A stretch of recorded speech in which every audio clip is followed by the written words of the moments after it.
अस्सलामुअलैकुम वरहमतुल्लाहि वबरकातुहू। अल्हम्दुलिल्लाहि रब्बिल आलमीन। अल्लाहुम्मा सल्लि अला मुहम्मद व अला आलि मुहम्मद। सीरतुन नबी सल्लल्लाहु अलैहि वसल्लम की क्लास नंबर 89 के साथ आज हम आपके साथ हाजिर हैं और हज्जतुल वदा का पार्ट नंबर 4 आज हम कवर करने जा रहे हैं इंशाल्लाह। तो आइए इसको शुरू करते हैं।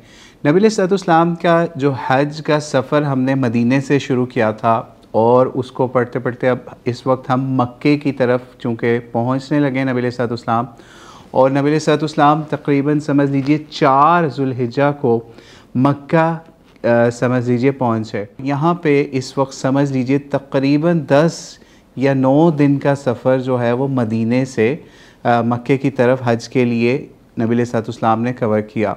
आप ये सोच लीजिए कि आज हम लोग हज पे जाते हैं तो हमें चंद घंटों के अंदर हम मक्का पहुंच जाते हैं बाय एयर दूसरे कंट्रीज़ से, और उस वक्त इतना मुश्किल सफ़र था कि समझ लीजिए मदीने से मक्के जाते जाते कितने कितने दिन लग जाया करते थे।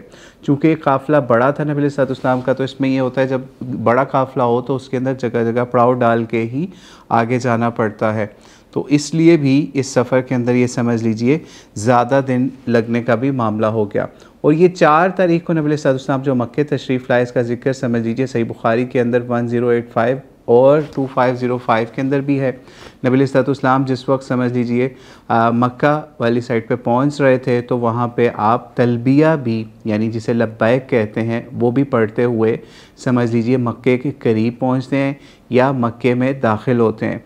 और यहाँ पे एक और चीज़ समझ लीजिए कि इस मामले के ऊपर भी अक्सर उलमा के माबैन इख्तलाफ पाया जाता है कि क्या हमने जब हज या उम्रे के सफ़र के लिए जाएं तो हमने तलबिया जो है वो मक्के के अंदर पहुँच के मक्के के मकानात वगैरह देख के बंद कर देना है, या फिर जो तलबिया है या लब्बैक पुकारना है, इसकी पुकार जो है हमने समझ लें जिस वक्त तवाफ़ शुरू करने लगे हैं उस वक्त बंद करना है कहना। तो इसलिए इसके हवाले से भी आज हमने सोचा इस मामले को भी इस मसले में देखें। तो इसमें अगर हम देखें तो मुख्तलिफ़ उलमा के या फिर मुहद्दिसीन के अक़वाल मिलते हैं।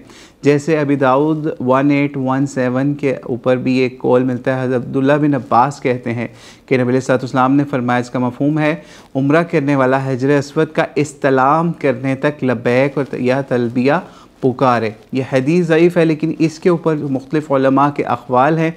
उनसे ये पता चलता है कि खाना काबा तक पहुँचने पे ही आपको तलबिया पुकारना जो है वो बंद करना है, यानी जैसे ही आप तवाफ़ शुरू करेंगे उससे पहले पहले तक आप तलबिया पढ़ सकते हैं, ख़ास तौर पे जो उम्रे का हो चाहे आप हज के सफ़र के लिए भी आ रहे हों। और बल्कि एक और मामला है कि ये तो तवाफ़ को शुरू करते हुए आपने तलबिया जो है वो आपने अभी छोड़ दिया और अब तवाफ़ के मामला शुरू होंगे। लेकिन एक चीज़ और भी मिलती है कि नबी अलैहिस्सलाम से ये भी मंसूब मिलता है तिरमिज़ी 918 नंबर रवायत के ऊपर कि हज के सफ़र के अंदर नबी अलैहिस्सलाम जो हैं वो तलबिया को बंद करते थे या ख़त्म करते थे या उसका पुकारना वो जिस वक्त जमरात के ऊपर कंकरियाँ मारने वाला अमल होता था वहाँ पे, यानी समझ लें कि जमरा अक़बा के ऊपर जाके अक़बा के ऊपर जाके इस तलबिया को समझ लें कहना फिर कंकरियों के बाद बंद कर दिया करते थे। ये भी एक मामला है, ठीक है। तो इसलिए ये भी समझ लीजिए कि आप तलबिया जो है इस सफ़र के अंदर ज़्यादा से ज़्यादा पुकारते थे नबी अलैहिस्सलाम, और हमें भी जब हज पे जाएं तो हम भी तलबिया जो है वो हज के सफ़र के अंदर ज़्यादा से ज़्यादा पुकारें, ठीक है। फिर इसमें एक और मामला ये भी है कि औरतें जो हैं उनको ये चाहिए एहतियात वो ये करें कि वो तलबिया ऊंची आवाज़ से ना पुकारें, ठीक है।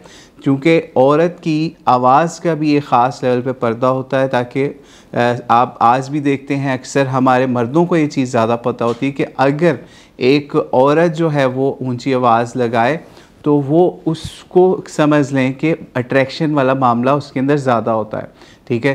तो इस वजह से औरतों को यही मामला करना चाहिए कि वो बिल्कुल ऊंची आवाज़ में तलबिया मत पुकारें, बिल्कुल आहिस्ता से आवाज़ में पुकारें जो दीगर गैर मर्दों तक उसकी आवाज़ औरत की ना आ जाए, ठीक है। तो ये भी एहतियात का पहलू औरतों को या ख़वातीन को चाहिए कि वो करें, क्योंकि हमने अक्सर ये देखा है कि अक्सर एरोप्लेन्स के अंदर या जहाज़ों के अंदर या बसों के अंदर जब सफ़र हो रहे होते हैं हज के या उम्रे के, तो औरतें भी ऊंची ऊंची आवाज़ में नातें पढ़ने लग जाती हैं या तलबिया पढ़ना शुरू कर देती हैं, लब्बैक पुकारना शुरू कर देते हैं। तो हमें इस तरह की कोई भी रवायत या सुन्नत या तरीक़ा नबी अलैहिस्सलाम की अज़वाज मुतहरात से नहीं मिलता। जब उन्होंने कोई ऐसा अमल नहीं किया कि वो ऊंची ऊंची आवाज़ के अंदर लब्बैक पुकारें और उनकी आवाज़ जो है वो मर्दों तक पहुँचे, तो हमें फिर इस मामले में अपनी औरतों को भी एहतियात वाला मामला करवाना चाहिए। ठीक है। तो फिर इसके बाद क्या हुआ कि जब नबी इस्लाम वहाँ हज के लिए पहुँचते हैं मक्के में, तो वहाँ पे समझ लें मक्के में पहुँच के जब आप तवाफ़ या मुख्तलिफ मामला शुरू कर रहे होते हैं, तो उसमें एक मामला और भी आता है कि नबी इस्लाम ऑर्डर देते हैं कि आपने हज के एहराम को जो है ना वो उम्रे के अंदर तब्दील कर लेना है। क्यों? क्योंकि अल्लाह ताला की तरफ से नबी अलैहिस्सलाम को ये ऑर्डर्स आए, जिनसे मतलब अपेरेंटली यही पता चलता है कि अल्लाह के ही ऑर्डर थे कि एक समझ लें नबी अलैहिस्सलाम के ज़रिए से अरबों की एक समझ लीजिए फ़रसूदा रस्म को ख़त्म करना था। फ़रसूदा रस्म ये थी उनकी कि उनके यहाँ ये होता था कि वो हज के अयाम के अंदर या हज के महीनों के अंदर ना वो उम्रा करने को गुनाह समझते थे। ठीक है, सबसे बड़ा गुनाह समझते। सही बुखारी 1564 के अंदर आता है कि अरब समझते थे कि हज के दिनों में उम्रा करना रोए ज़मीन पर सबसे बड़ा गुनाह है, और ये लोग मुहर्रम को सफ़र लेते और कहते जब ऊँट का मामला सस्ता ले तो फिर जब उसके खूब बाल उग जाएँ, यानी सफ़र का महीना ख़त्म हो जाए, यानी हज के अयाम गुजर जाएँ, तो फिर जाके उम्रा जो है ना वो हलाल होता है। ठीक है, यानी ये अरबों की पुरानी रवायात में से था कि वो समझ लें कि हज के अयाम के अंदर जो है ना, या हज के महीनों के या सफ़र जो चल रहे होते हैं हज का, उसके अंदर यानी वो हज के दिनों में या उसके अयाम के अंदर या उसके महीनों के अंदर जो ख़ास हैं, उनके अंदर वो उम्रे को नाजायज़ समझते थे, बल्कि गुनाह समझते थे। तो नबी अलैहिस्सलाम के ऊपर जब ये मामला हुआ कि अल्लाह ताला की तरफ से उनको ये चीज़ें इस रस्म को ख़त्म करने का प्रैक्टिकली मामला आया, तो नबी अलैहिस्सलाम ने मक्के में जाके समझ लें कि जब समझ लें उम्रा करने वाला मामला हुआ, तो फिर सहाबा को फिर नबी अलैहिस्सलाम ने ऑर्डर किया कि जिन लोगों के पास भी अपनी कुर्बानी जो लोग साथ नहीं लेके आए, तो वो अपने समझ लें कि हज के एहराम को उम्रे के एहराम में कन्वर्ट कर लें। ठीक है, इसकी आपको थोड़ी सी डिटेल अभी आगे भी चल के पता चल जाएगी। चूँकि नबी अलैहिस्सलाम ने अपने साथ कुर्बानी रखी हुई थी, ठीक है, उसको शायर वाला एक कलादा भी पहनाया हुआ था, इस वजह से कुर्बानी के ऊँट भी थे, और दूसरी तरफ हज़रत अली को भी बोला हुआ था कुर्बानी के ऊँट, वो भी यमन वाली साइड से ला रहे थे।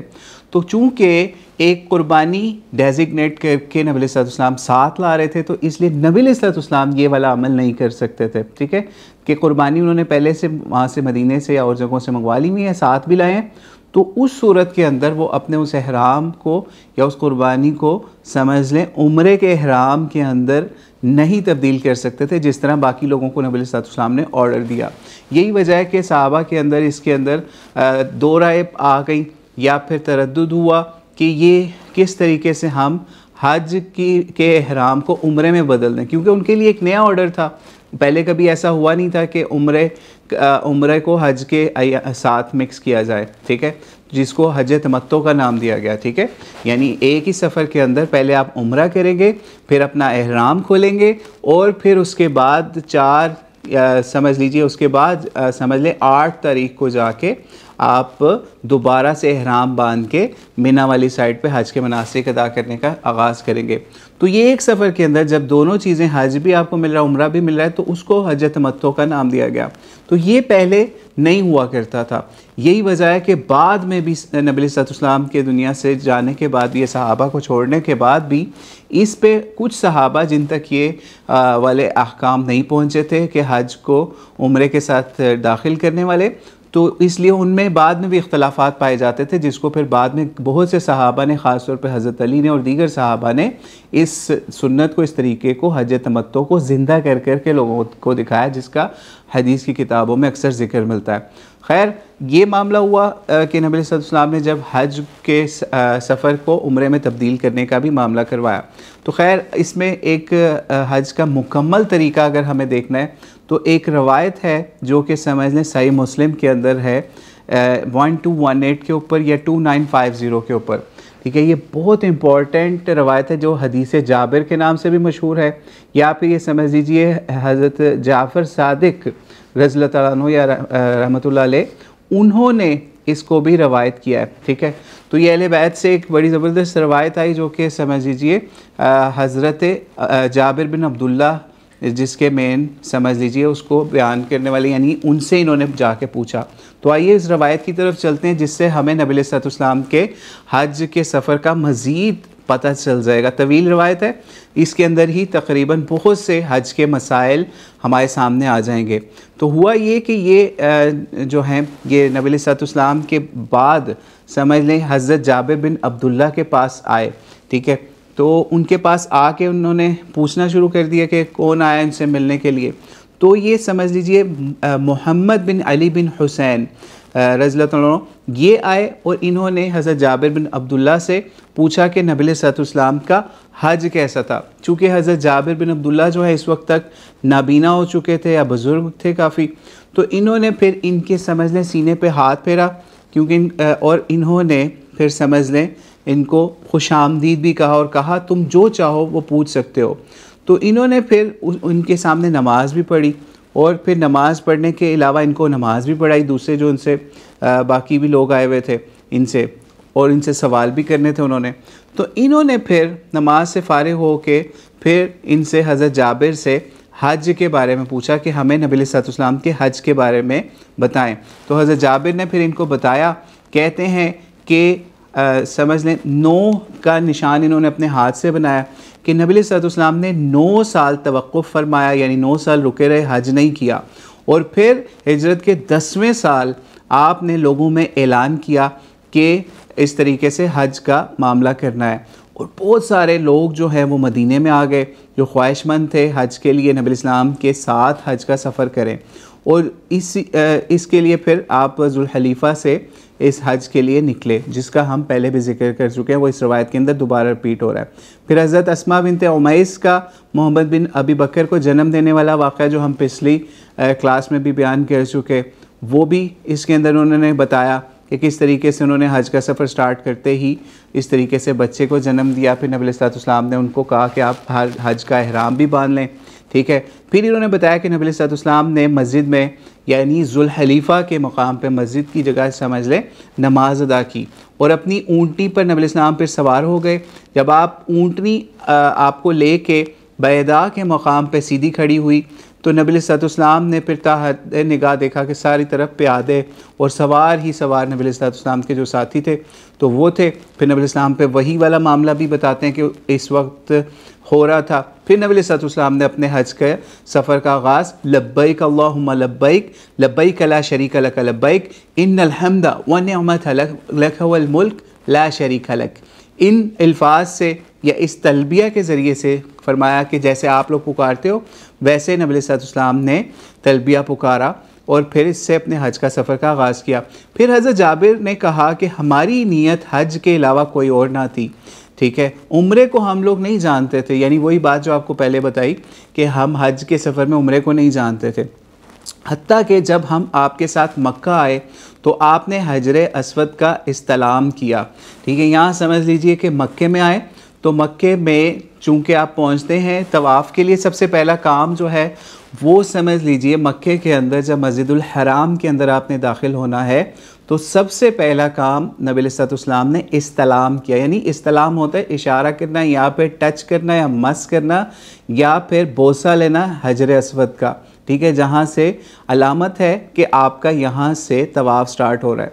यहाँ पे एक चीज़ और भी रुक के समझ लीजिए, इस रवायत को भी हम पढ़ते हैं, दोबारा यहाँ से कंटिन्यू करते हैं कि ये भी चीज़ मिलती है रवायात के अंदर कि मक्के के अंदर भी नबी अलैहिस्सलाम जब दाखिल होते तो आप गुस्ल फरमाया करते थे। ठीक है, यानी ये भी एक चीज़ मिलती है जिसका समझ लें हज़रत अब्दुल्ला बिन उमर का भी यही अमल था कि वो इस बारे में फरमाया करते थे, जिसका मफ़हूम है 1573 सही बुखारी के अंदर कि नबी अलैहिस्सलाम रात ज़ितवा के अंदर गुजारा करते यानी मक्के में दाखिले के टाइम ये समझ लीजिए एक तमीम वाली साइड से एक आता मकाम हरम में दाखिल होते हुए, तो समझ लें वहाँ पे नबी सल्लल्लाहु रात गुजारते और फिर वहाँ गुस्ल करते और फिर आप मक्के के अंदर दाखिल हुआ करते थे।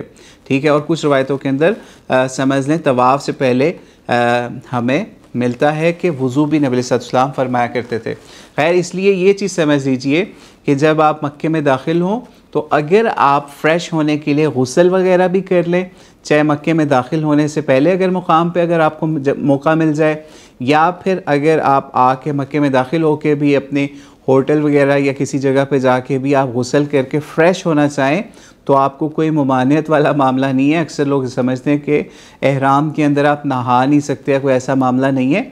आप अपने फ़्रेश करने के लिए अपने आप को गुस्ल कर सकते हैं, लेकिन आप उसके अंदर कोई खुशबू इस्तेमाल करने वाला या इस तरह का मामला नहीं कर सकते। ठीक है, उससे आपने बिल्कुल बचना है, अपने एहराम को भी खुशबू इन चीज़ों से बिल्कुल बचा के रखना है। तो खैर, नबी सल्लल्लाहु फिर समझ लें हम वापस चलते हैं हदीस जाबिर के ऊपर, जो इंटरनेशनल नंबर के मुताबिक सही मुस्लिम के अंदर 1218 के ऊपर हम अभी पढ़ रहे थे। तो वहाँ पे नबी सल्लल्लाहु ने फिर क्या किया, हजर अस्वद के पास पहुँचे तवाफ़ करने के लिए। फिर नबी सल्लल्लाहु ने इस्तलाम किया, यानी बोसा दिया या उसको छुआ या चूमा, और फिर नबी सल्लल्लाहु ने 7 चक्करों के अंदर जो पहले 3 चक्कर थे तवाफ़ के, ये बताते हैं हदीस जाबिर के अंदर हज़रत जाबिर बिन अब्दुल्ला के पहले 3 चक्करों में छोटे छोटे कदम उठा के, जिसको रमल का नाम भी देते हैं, और उसमें कंधों को समझ लें स्ट्रॉन्ग करके एक ख़ास तरीके से चलते थे। और इस तरीके से नबी सल्लल्लाहु ने तेज़ चलते हुए पहले 3 चक्कर चले, फिर उसके बाद जो आखिरी 4 चक्कर थे उनको नॉर्मल चाल के अंदर नबी सल्लल्लाहु ने मुकम्मल किया। ये 7 चक्कर मुकम्मल करने के बाद नबी सल्लल्लाहु ये बताते हैं हज़रत जाबिर कि आप मकाम इब्राहीम की तरफ बढ़े और ये आयत तिलावत फरमाई, वत्तखिज़ू मिन मकाम इब्राहीम मुसल्ला, यानी मकाम इब्राहीम को नमाज की जगह बनाओ। फिर नबी सल्लल्लाहु ने समझ लें कि मकाम इब्राहीम को अपने और बैतुल्लाह के दरमियान में रखा, यानी एक सीध में जब जहाँ नबी इस्लाम खड़े हुए उसके आगे मकाम इब्राहीम था और फिर उसी सीध में आके काबा था। ठीक है, तो जी कोई इशू तो नहीं है?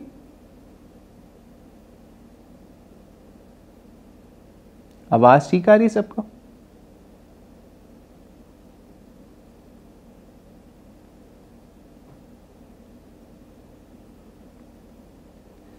जी, ये मेन चीज़ यही है इस क्लास के अंदर कि आप क्वेश्चन अभी ना करें, लेकिन टॉपिक्स चूँकि जो लिखे हुए हैं ये समझ लें रिवॉल्व कर रहे हैं हज के तरीके के ऊपर ही, कि नबी सल्लल्लाहु अलैहि वसल्लम ने हज किस तरह किया और हमें भी उस हज के तरीके को मुख्तलिफ़ तरीक़ों से समझने की आज कोशिश करें। ठीक है, तो खैर वापस चलते हैं हदीस जाबिर जो हम बयान कर रहे थे सही मुस्लिम से 1218 के ऊपर, कि फिर नबी सल्लल्लाहु अलैहि वसल्लम ने मुकाम इब्राहीम की सीध के अंदर समझ लें, और ये भी चीज़ ज़हन में रखिए कि जो मुकाम इब्राहीम इस वक्त इस तरह बुर्ज की शक्ल में है, ऊंचा सा, नबी सल्लल्लाहु अलैहि वसल्लम के ज़माने के अंदर इस तरीके से नहीं होता था, जैसे उसको गोल्ड से डेकोरेट करके या गोल्डन कलर से डोम सा करके आज बनाया हुआ है, उस तरीके से पहले नहीं हुआ करता था। ठीक है, ये बाद में बादशाहों ने या दीगर लोगों ने इस तरीके से बनाया, ये पहले इसका कोई और मामला होता था। ठीक है, और ये गोल्ड सिल्वर इससे खाने काबे को या फिर मस्जिद को इस तरीके से डेकोरेट करना या उसके ऊपर इस तरह रेशमी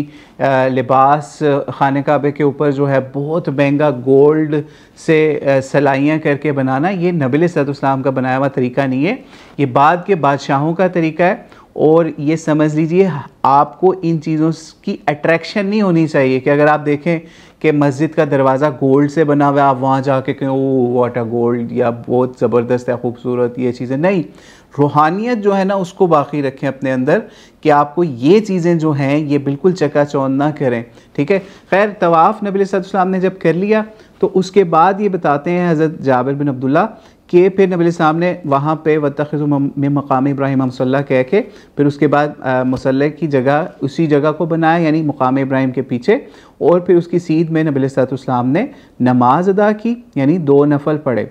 और इसमें ये भी बताते हैं कि इनको यही मालूम पहुंचा कि जैसे नबी अलैहिस्सलाम ने इसमें पहली रकात के अंदर सूरह इखलास पढ़ी जिसे कुल हुवल्लाह कहते हैं, और दूसरी जो है कुल हुवल्लाहु अहद पढ़ी, और दूसरी के अंदर कुल या अय्युहल काफिरून पढ़ी। ठीक है, तो ये भी नबी अलैहिस्सलाम से मुतल्लिक इन्होंने इस चीज़ को रिपोर्ट किया। फिर नबी अलैहिस्सलाम यानी ये तवाफ़ के बाद जो 2 नफल अदा किए, उसके बाद दोबारा नबी अलैहिस्सलाम हजर अस्वद की सीध में आए या फिर उसके करीब आए और इस्तलाम किया या फिर जिसको बोसा दिया। ठीक है, और आज अगर आपके लिए मुश्किल है तो आप सिर्फ उसकी सीध में जाके ही बिस्मिल्लाह अल्लाहु अकबर कह लें या अल्लाहु अकबर कह लें अलामती तौर के ऊपर, अगर आपके पास वहाँ पहुँचने का नहीं है। ठीक है, कुछ उलमा ने यह भी कहा कि आप दूर से इशारा भी कर सकते हैं। ठीक है, और कुछ इसके ऊपर कहते हैं कि इशारे की ज़रूरत नहीं है, क्योंकि अक्सर आपने वहाँ देखा होगा जो लोग गए अल्लाह आपको भी लेके जाए, हमें भी बार बार लेके जाए, तो वो ऐसे ऊपर हाथ कर कर के औरतें बंदे ऐसे ऊंचा ऊंचा करके ना जैसे फ्लाइंग हाथ कर रहे होते हैं, तो हालांकि वो नीचे वाले लेवल पे है। ठीक है, तो इसलिए औरतों को या बंदों को वहाँ पे ऐसे हाथ उठा उठा के जो है ना वो इशारे नहीं करने की ज़रूरत। ठीक है, वो एक अजीब वहाँ पे फेल लोग करना शुरू कर देते हैं। तो इसलिए अगर किसी को बहुत ही शौक़ हो तो अपने लेवल पे ही ऐसे कर ले, क्योंकि जिन लोगों ने फिज़िकली बोसा लिया हुआ उनको पता है कि हजर अस्वद नीचे है। इस तरह नहीं है कि आप ऊपर हाथ करेंगे तो वो फिर ऊपर से जाके होगा। तो इसलिए अगर किसी को इशारे का भी शौक़ है तो वो अपने लेवल पे ही करे। ठीक है, ज़्यादा ऊंचे हाथ कर करके ना करे, और वैसे भी उसकी सीध में जाके बस अल्लाहु अकबर या बिस्मिल्लाह अल्लाहु अकबर कह के 1 दफ़ा या 3 दफ़ा कह लें, उससे समझ लें आपका हो जाएगा। और यहाँ पे नबी अलैहिस्सलाम ने नमाज पढ़ने के बाद किया ये। ठीक है, यानी इस्तलाम या हजर अस्वद को बोसा, यानी तवाफ़ मुकम्मल करने से फ़ौरी बाद नबी अलैहिस्सलाम ने 2 नफल पढ़े। ठीक है, फिर उसके बाद फिर दोबारा हजर अस्वद की सीध में गए और वहाँ पे या फिर उसके पास गए और वहाँ पे इस्तलाम या बोसे वाला मामला किया। ये जो पार्ट है ना, ये बहुत इंपॉर्टेंट पार्ट है जो हमने सही मुस्लिम से आपके सामने 1218 से बयान कर रहे हैं।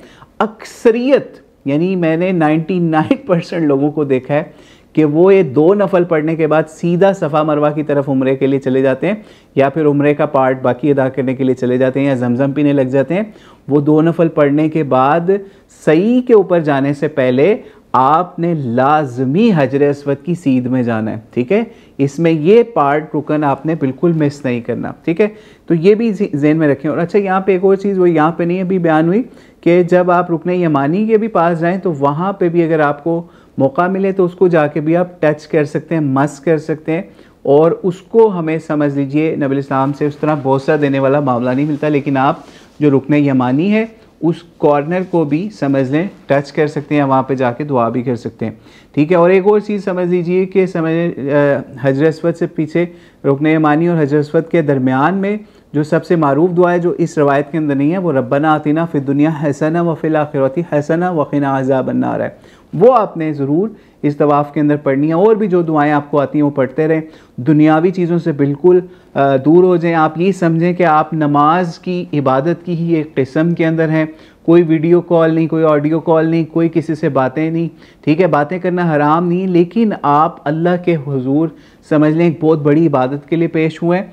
तो इस वजह से आपको इस तरह के अफ़ाल से अवॉइड करना है जो कि आपकी इबादत में खलल डालें। आप यही समझें आप नमाज की एक किस्म के अंदर हैं और उसके अंदर ना तो आपने गैर ज़रूरी कोई बातें करनी है, ना मोबाइल यूज़ करना है, ना तस्वीरबाजी करनी है, ना फ़ोटो सेशन करना है। कोई ऐसा मामला नहीं करना जो कि समझ लें किसी भी लिहाज से आपकी इस इबादत के अंदर खलल वाला मामला हो रहा हो। ठीक है, अपने दिलों के अंदर, अपने दिमागों के अंदर ऐसी तस्वीरें बसा के वहाँ से आएँ कि आपको ये वीडियो बाजी की इन चीज़ों की ज़रूरत ही ना पड़े। ठीक है, अच्छा जी, आगे चलते हैं कि नबी अलैहिस्सलाम ने फिर समझ लें हजर अस्वद की सीध में दोबारा या उधर दोबारा गए, इस्तलाम किया, और फिर उसके बाद नबी अलैहिस्सलाम बाब सफ़ा से सफ़ा पहाड़ी की जानिब निकले।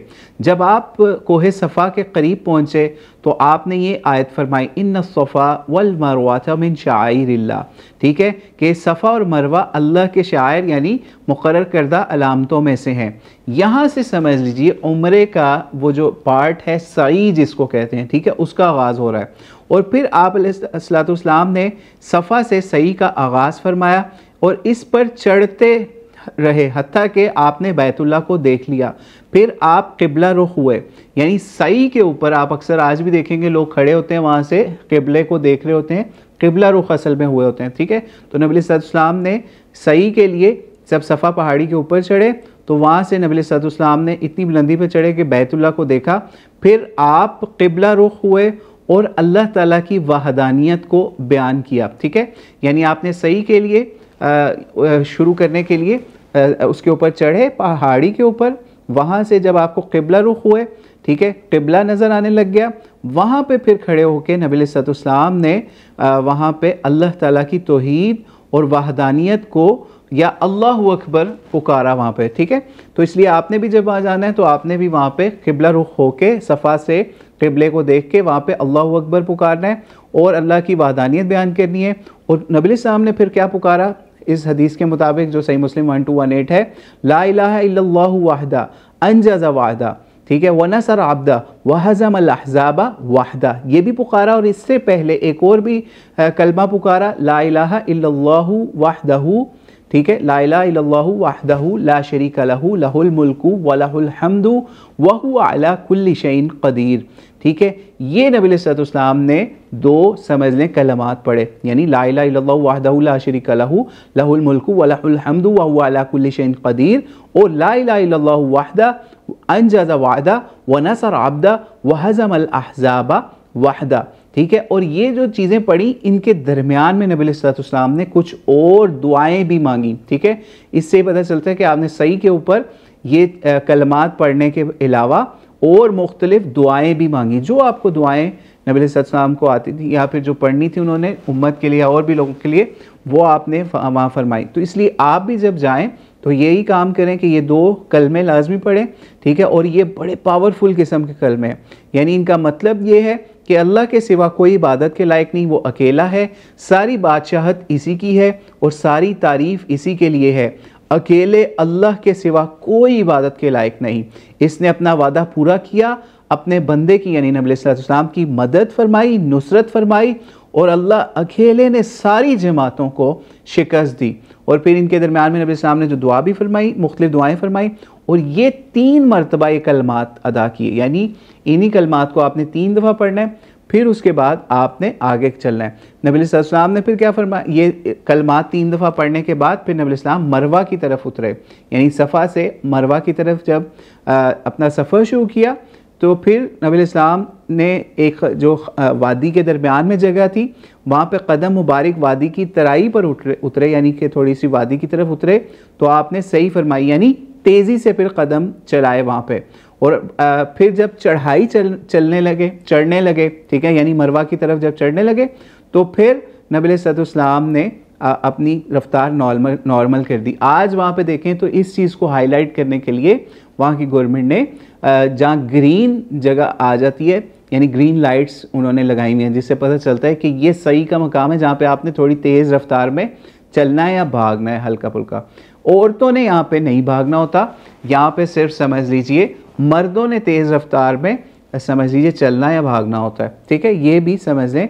इससे भी हमारी ख़वातीन को ये समझ लेना चाहिए जो कि अक्सर क्रिकेट या और खेलों के अंदर पब्लिक के अंदर जो अपने उनके खेल होते हैं उसमें उनको इस तरह से भाग दौड़ की, समझ लें हज उम्रे के ऊपर इजाज़त नहीं है, तो वो कुजा के दूसरे मैदानों के अंदर दौड़ती फिरें, तो उनको देखना चाहिए कि यहाँ पे मर्द औरत का एक सा मामला नहीं है, ना हज पे है ना आम लाइफ के अंदर।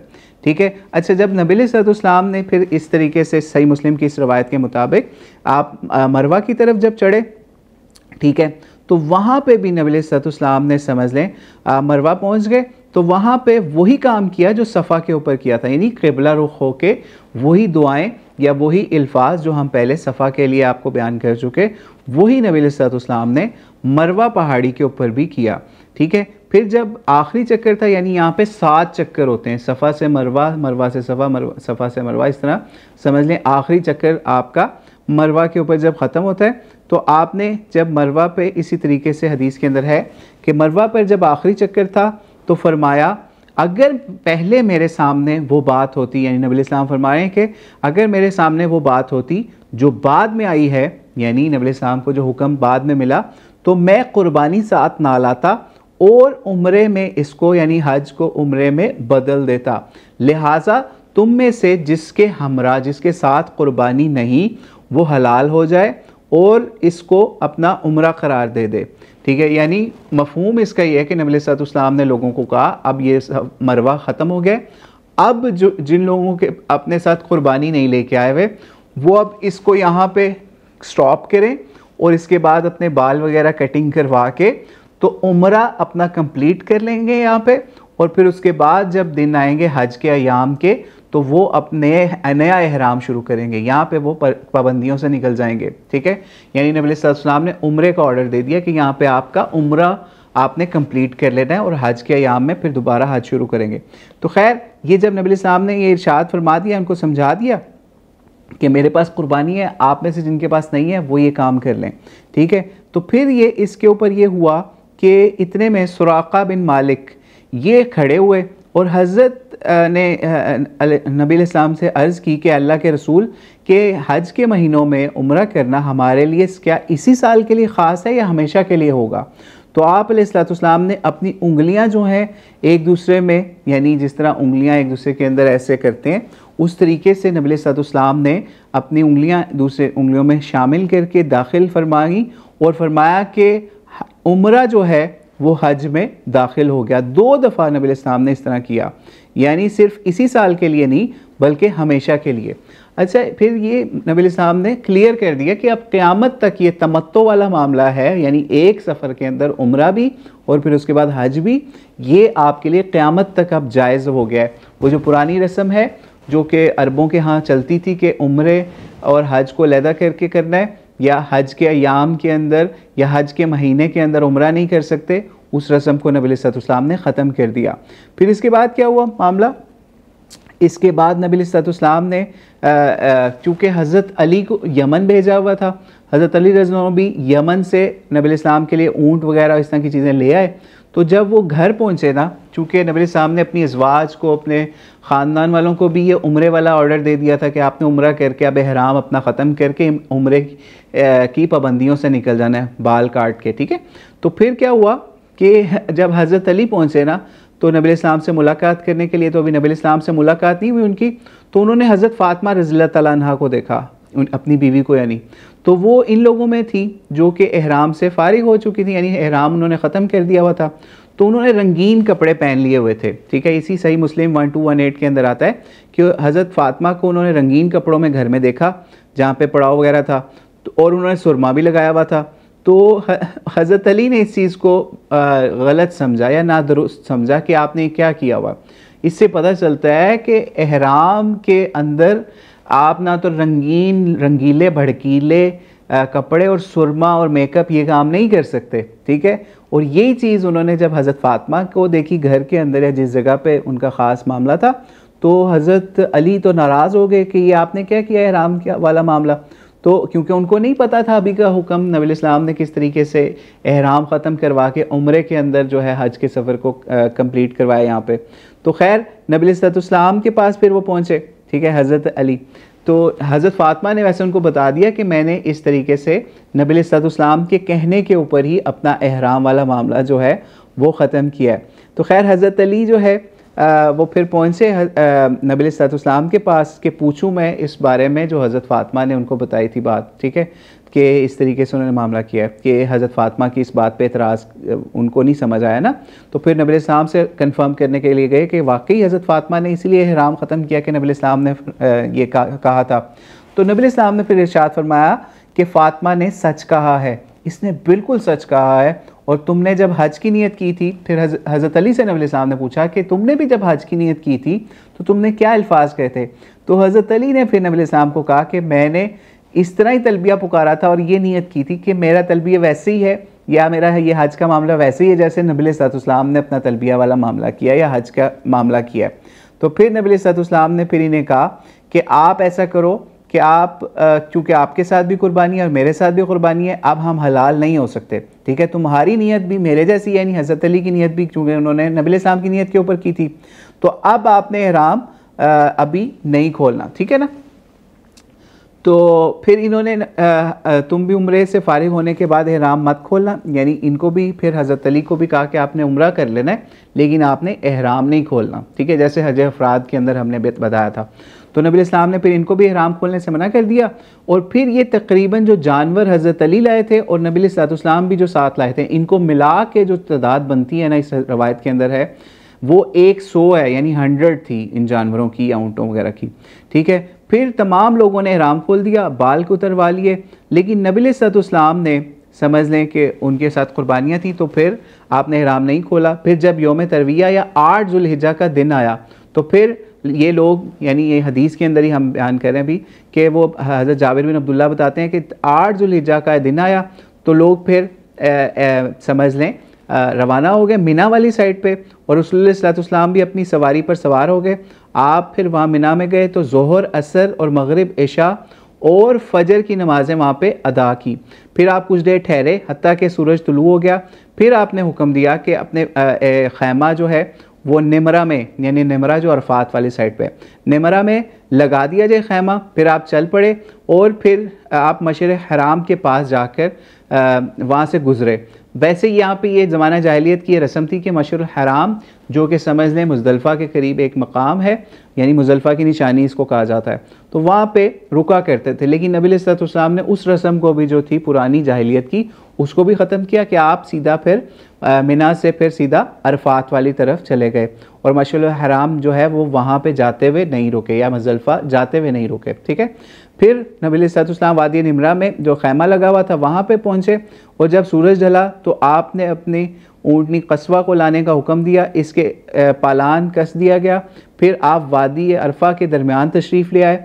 लोगों को फिर नबी सल्लल्लाहु अलैहि वसल्लम ने खुतबा दिया और फरमाया बिलाशुबा, यानी ये एक लंबा खुतबा है और इसको हम यहाँ पे समझ लें कि चूँकि तवील खुतबा है और अभी वक्त ज़्यादा हो रहा है, इंशाल्लाह हम इस खुतबे को से ही इंशाल्लाह अगली क्लास को दोबारा यहाँ पे कंटिन्यू करेंगे, ताकि ये इस खुतबे को बड़े अच्छे तरीके से समझा जाए और नबी सल्लल्लाहु अलैहि वसल्लम का जो हज का बाकी तरीका और ये चीज़ें हैं, इसको इंशाल्लाह अगली क्लास के अंदर हम कवर करेंगे, जिसके अंदर हज का जो बाकी सफ़र है, यानी अभी हम समझ लें मिना तक पहुँचे, मिना से फिर नबी सल्लल्लाहु अलैहि वसल्लम अरफात की तरफ गए और अरफात तक पहुँचने में रास्ते में कहीं पे पड़ाव नहीं नबी सल्लल्लाहु अलैहि वसल्लम ने डाला, ठीक है। 8 को नबी सल्लल्लाहु अलैहि वसल्लम मिना के अंदर क़याम किया, वहाँ पे समझ लें ज़ोहर असर अदा की, मगरिब इशा अदा की, और इसी तरीके से फिर फजर भी नबी सल्लल्लाहु अलैहि वसल्लम ने मिना में अदा की।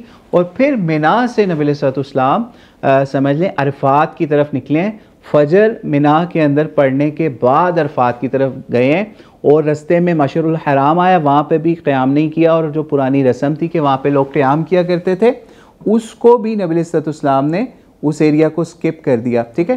फिर नबी सल्लल्लाहु अलैहि वसल्लम खैर अरफात पहुँचे और वहाँ पे फिर अपने समझ लें खैमे का या उस जगह का इंतज़ाम किया जहाँ पे खुतबा, नमाजें, इन चीज़ों का एहतमाम होना था, ठीक है। और जो अगर आज के दौर में देखें तो आज वहाँ पे निमरा के मकाम के ऊपर मस्जिद निमरा भी बना दी गई हुई है, ठीक है। वहाँ पे लोग अक्सर सुबह सुबह जल्दी पहुँच जाते हैं, अंदर साए वगैरह के अंदर जमा हो जाते हैं, ताकि वहाँ पे आराम से वो नमाज और इस तरह के मामलात कर सकें। अच्छा, यहाँ पे एक चीज़ और समझ लीजिए कि जब आप इस पूरे सफ़र के अंदर यहाँ पे जो नमाज़ें भी पढ़ रहे हैं, वहाँ पे भी अक्सर लोगों का इख्तलाफ होता है, चूँकि नबी सल्लल्लाहु अलैहि वसल्लम ने ज़ोहर असर मिना के अंदर इकट्ठी पढ़ी।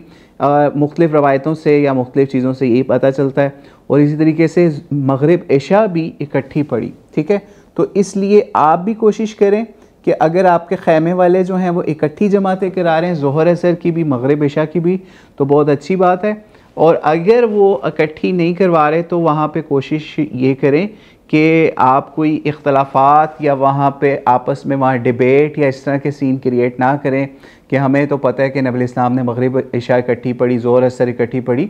तो ये आप हर सफ़र के अंदर कर सकते हैं, सिर्फ हज का मामला नहीं है, ठीक है। अलहदा भी पढ़ सकते हैं लेकिन इकट्ठा भी पढ़ सकते हैं, लेकिन चूँकि ज़्यादा रवायात या मुख्तलिफ़ क़राइन से ही पता चलता है कि नबी सल्लल्लाहु अलैहि वसल्लम ने चूँकि ये इकट्ठी पढ़ी उम्मत की आसानी के लिए वहाँ पे हज के सफ़र में, ताकि उनको आसानी। और आपको पता है कि हज के सफ़र में जो लोग गए हैं चाहे जितनी मर्ज़ी फैसिलिटीज़ हों, इस मिना में या अरफात तक या फिर वापस मुज़दलिफ़ा, हर जगह पे आपको पता चलेगा कि ये नमाज़ें इकट्ठी करके पढ़ना कितनी बड़ी नेमत है, कितनी बड़ी आसानी है जो नबी अलैहिस्सलाम ने उम्मत को करके दिखाई। लेकिन बहरहाल इस पर चूँकि इख्तलाफ पाया जाता है, तो इख्तलाफ से ज़्यादा ख़तरनाक चीज़ है लड़ाई झगड़ा, जिससे नबी अलैहिस्सलाम ने हज के सफ़र में अल्लाह ताला ने बल्कि कुरान पाक के अंदर मना फरमाया कि इससे आपने बचना है, ना फहश बात करनी है ना कोई, और ना ही झगड़ा करना है। तो इसलिए इन छोटी छोटी चीज़ों पे आपने झगड़ना नहीं है। अगर आपको ये लगता है कि ज़्यादा पक्की सुन्नत यही है कि नबी इस्लाम ने ज़ोहर असर की नमाज़ इकट्ठी पढ़ी, मगरिब इशा भी इकट्ठी पढ़ी,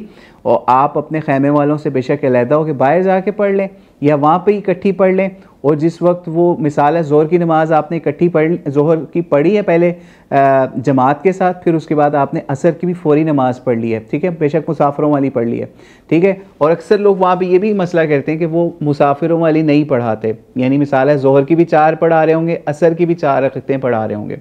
तो खैर उस इमाम को आप फॉलो करते हुए बेशक ज़ोहर की 4 ही पढ़ लें, फिर उसके बाद असर की 2 रकतें पढ़ लें, तो अपना ज़ोहर असर को कंप्लीट कर लें। और जब वो लोग असर की नमाज़ पढ़ रहे हों कि वो उन्होंने फिर दोबारा 4 अलहदा से पढ़ानी थी नई अज़ान के साथ, तो आप बेशक खैमे से निकल के उतनी देर अपने खाने पीने का या कोई और काम बाहर से हो आएँ, ठीक है। तो ये भी आप कर सकते हैं। और अगर आपको फॉलो करना है उसी इमाम को जो आपके खैमे वाले हैं, या उसी मौलम को जो खैमे वाले हैं, या फिर जो जिनकी ज़ेर इंतज़ाम आप गए हैं, तो फिर बेशक आप ज़ोहर असर अलहदा पढ़ लें। बहरहाल अल्लाह ताला से दुआ है अल्लाह ताला हमें हज और उम्रा की सआदत बार बार नसीब फरमाए, और इसमें हम भी आपके लिए दुआ करते हैं, आप हमारे लिए भी दुआ करें। और इंशाल्लाह अगली क्लास में पूरी कोशिश की जाएगी कि हज का मुकम्मल तरीका जो है वो कवर कर लिया जाए, और इससे रिलेटेड जो मज़ीद वाक़यात आगे आएंगे वो भी सीरत से मुतल्लिक इंशाल्लाह अगली क्लास में कवर कर लिए जाएँ। वल्लाहु आलम बिस्सवाब। अस्सलामु अलैकुम वरहमतुल्लाहि वबरकातुहू। कोई क्वेश्चन हो तो आप वो पूछ लें, अदरवाइज़ फिर क्लास एंड करते हैं। जी ये क्वेश्चन है, इस्तलाम का मतलब है हैंड्स को ऊपर उठा के बोसा देना हजरे अस्वद को। जी इस्तलाम का मतलब जो है वो असल में तो समझ लें कि इशारा करना है, या फिर बोसा देना, या टच करना, यानी 3-4 जो मानी हैं ये सारे इस्तलाम के अंदर ही दाखिल होते हैं। यानी मिसाल है, आपने अगर हाथ लगाना है तो वो भी बोसा देना है, किस करना है, या फिर उसको टच करना है, या उस पर सजदा, ये सारी चीज़ें जो उनसी हैं ना, ये इस्तलाम के अंडर आ जाती हैं, ठीक है। तो इसलिए अगर ये काम नहीं होता, फिर उलमा ने फिर ये आसानियाँ मुसलमानों के लिए या बताएं कि आपने दूर से इशारा कर लेना है, या फिर दूर से ही बिस्मिल्लाह अल्लाहु अकबर कह लेना है, या अल्लाहु अकबर कह लेना है अलामती तौर पे, और बेशक इशारा भी ना करें, यानी इशारा करना भी लाजमी नहीं है वहाँ पे, ठीक है। तो इसलिए लेकिन इस्तलाम जो है वो सिर्फ़ और सिर्फ इशारे को नहीं कहते, बल्कि जो हजर अस्वद के सारा मामला है उसको इस्तलाम कहते हैं, ठीक है। जी जी वही डिस्टेंस की बात ही कर रहे हैं कि इस्तलाम आप डिस्टेंस पे हैं या करीब हैं, उसका असल चीज़ वही है, लेकिन हम चूँकि डिस्टेंस के ऊपर वहाँ पे अब वो नहीं होता अपना, आप पहुँच नहीं सकते, तो हम अलामती तौर पे उस पर इशारा कर लेते हैं दूर से। लेकिन अरबी ज़ुबान में अगर देखें तो इस्तलाम के मानी समझ लें हाथ से छूना या मस करना ही होता है, ठीक है। जी एक और क्वेश्चन है, द दुआ मेंशन्ड इन हदीस 1218 प्लीज़। जी दुआ जो है वो कौन सी आप दुआ की बात करें? जो सफ़ा मरवा वाली दुआ है, जो खाना काबा को देख के पढ़ते हैं, उसकी बात करें अगर, तो वो नबी सल्लल्लाहु ने समझ लें क़िबला रुख होके सफ़ा पहाड़ी के ऊपर आपने अल्लाह की तकबीर यानी अल्लाहु अकबर कहा, फिर उसके बाद कहा ला इलाहा इल्लल्लाहु वहदहु ला शरीका लहू लहुल मुल्कु व लहुल हम्दु व हुवा अला कुल्ली शैइन क़दीर। और दूसरा इसके साथ एक और कलमा ला इलाहा इल्लल्लाहु वहदा, ठीक है, ला इलाहा इल्लल्लाहु वहदा अनजज़ा वादा व नसर अब्दा व हज़मल अहज़ाबा वहदा, ठीक है। फिर इसके बाद जो भी दुआएं आपको आती हों वो करें, ठीक है, यानी कोई भी उर्दू में अरबी में जो दुआएं आप करना चाहते हैं वो करें, ठीक है। ये दुआ थी, या आपने सफ़ा के ऊपर भी खड़े होकर करनी है, यानी ये कलमात, ये अल्लाह की तकबीर है, अल्लाह की बड़ाई है कि अल्लाह ताला बहुत बड़ा है और उसने ही हमें हर लिहाज से वही मालिक है, वही है जिसने नबी इस्लाम के लश्करों को जो है वो कामयाबियाँ दी और ख़ुद अकेले ने नबी अलैहिस्सलाम की तरफ से सारे लश्करों को शिकस्त दी। इस तरह के मीनिंग्स मुख्तलिफ उस तकबीर के या उन तकबीर वाले जुमलों के बनते हैं जो भी हमने आपके सामने बयान कर दिए।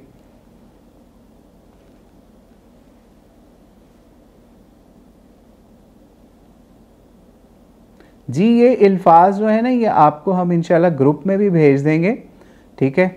फिर भी आप ये चीज़ ज़हन में रखें कि ये ला इलाहा इल्लल्लाहु वहदहु ला शरीका लहू, ठीक है। ला इलाहा इल्लल्लाहु वहदहु ला शरीका लहू लहुल मुल्कु व लहुल हम्दु व हुवा अला कुल्ली शैइन क़दीर, ठीक है। जो ये कलमा हमारा मशहूर है, ठीक है। ये हज के सफ़र में और जगहों पे भी, आप तवाफ़ में भी हर जगह पढ़ सकते हैं, ठीक है।